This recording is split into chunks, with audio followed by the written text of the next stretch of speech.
opening.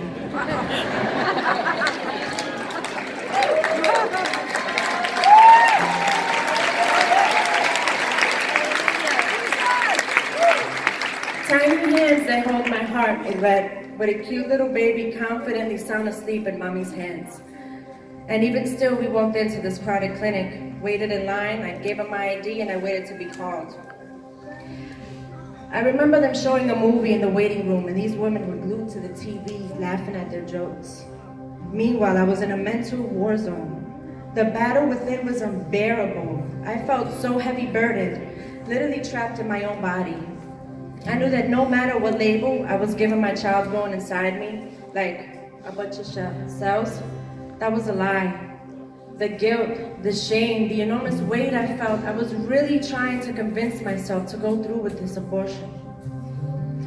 I thought I would feel better afterwards, but deep in my heart, my spirit was telling me that this would be the point of no return for me. I don't know how I remembered the booklet through this turmoil inside me, but its message resounded within my very soul. I opened the literature to a random page, number 25, birthday. May she who gives you birth rejoice. Proverbs 23:25, children are a gift from the Lord, they are a reward from him. Psalm 127:3. I began to cry as I saw a picture of an 11-week-old aborted fetus in the back of this book. And I felt a burning sensation in my chest, and I just wept. Mike, her father, he hugged me and he said, "We can go." I remember jumping in front of the person that was in front of the line. I asked the receptionist for my ID card and we left.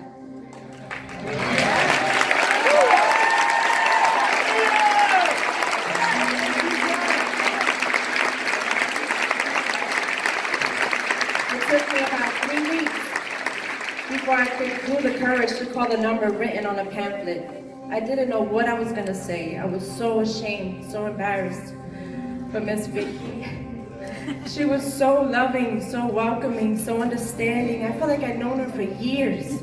She was so sweet and so easy to talk to. I bet her heavenly crown is full of gorgeous gems, is radiant and beautiful. I was assigned a loving mentor through Love Life. She celebrated us with an awesome baby shower. My baby Nazareth had everything she would need for the first 2 years of her life.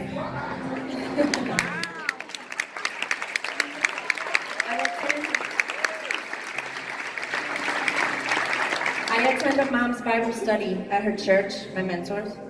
I am now connected with the body of Christ. Now looking back from a much different and liberated vantage point, I can freely say that these men and women act of great courage to stand literally in the battlefield between life and death for unborn children. Their love and action, their tremendous kindness, unwavering support, their constant encouragement, overwhelming generosity, the guidance, selflessness from Bible study groups, sustainabilities, all their efforts are a resounding testimony of God's great love. These courageous men and women are the salt of the earth and a city on the hill. They are a beacon of light in darkness. They have been a strong tower for me and my daughter Nazareth, and we will forever be grateful to them. I don't think I've been happier than when they placed Nazareth on my chest.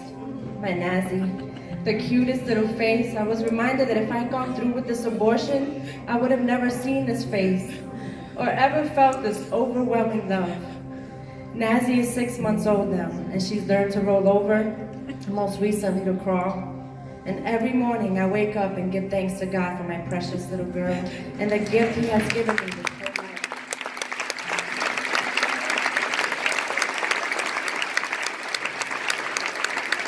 He also gave me godly people to speak into my life and connected me with His body of believers.